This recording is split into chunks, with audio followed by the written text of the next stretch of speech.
Hi YouTube, and this is JTrain997, and I'm back this time with my review of the Chicken Fried Toys Dime Novel Legends Saloon Bartender figure. Now get a quick look at him here in the packaging. The Saloon Bartender, as you'll notice as he falls over, he has no accessories or base in his packaging. That's because his accessories wouldn't fit in his packaging. So he still comes with everything, they just opted to send them in a baggie.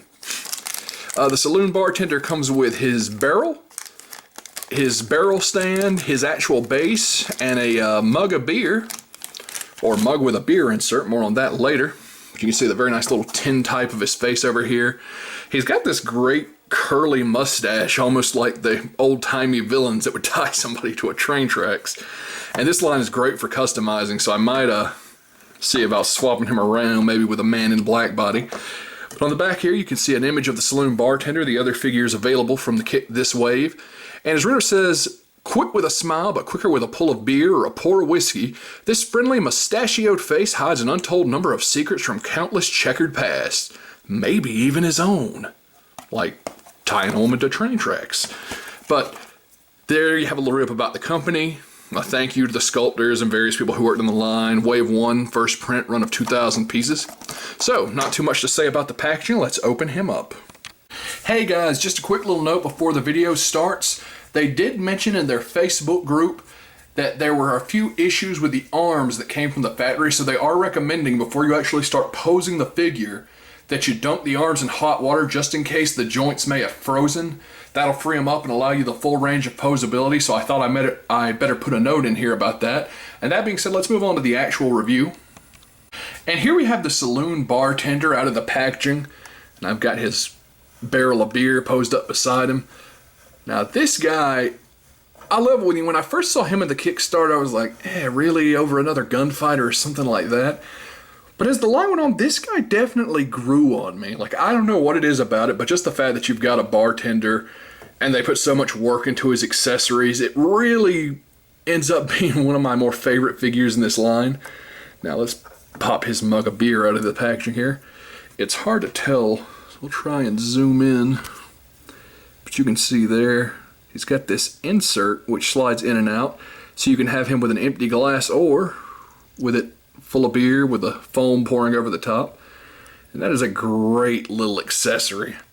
Speaking of, you've also got his barrel stand, which is simple enough, and his keg of beer, which has a tap.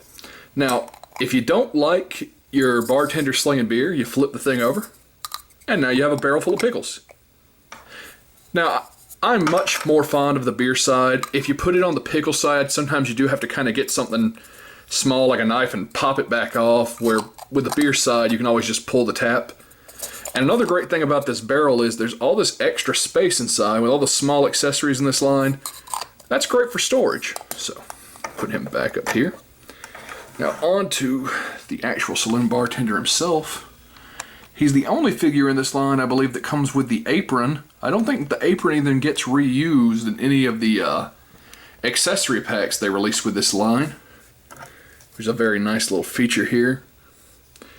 Now, if you did want to, it is a separate piece. You could remove it, I believe, but I'm not going to. Of course, you got the Chicken Fried Toys base, the rooster with his double 6 guns, 3 pegs for your figures. Again, there is a running change from tan to red.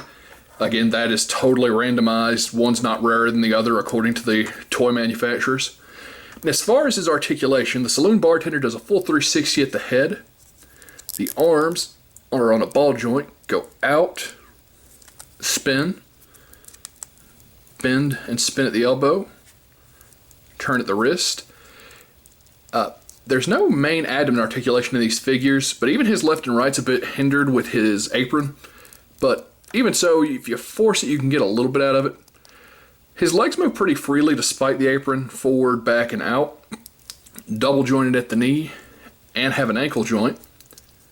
So that's a nice range to see on this guy. Actually, let's see if I can pose him like that. I love that pose. So, like I said, I first looked at this guy and I'm like, man, I wish we were getting another gunfighter. But now, I love that they're giving us these background characters. And you can do anything you want with this guy. You can customize him, but I just love the fact we have somebody to sling beer to our cowboys. He's a great looking figure. He's got some great accessories. Now, if you're not picking up this line yet, I know smalljoes.com is selling them. I'll link their page down below in the description box. And this is one of the guys that wasn't exclusive to the Kickstarter. He's available to everyone. You can get more mugs of beer and even barrels, I believe, in accessory packs, so you can set up your own little saloon, or pickles if you want. So I highly recommend picking this guy up. I think he's a great figure, and this is JTrain997 saying I'll see you soon, YouTube.